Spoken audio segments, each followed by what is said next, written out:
that you are having such type of personality before you.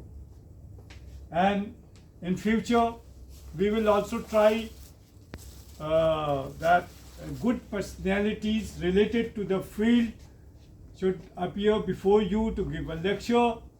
You will definitely be learn so many things by virtue of their experience.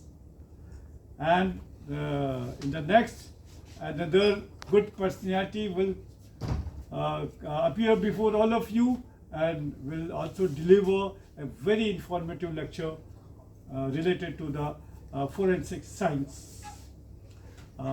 We should be thankful to Tabish Saab and about holding very responsible position in CID, and as soon as he's a very nice person also for this. And we are fortunate we have this type of people here.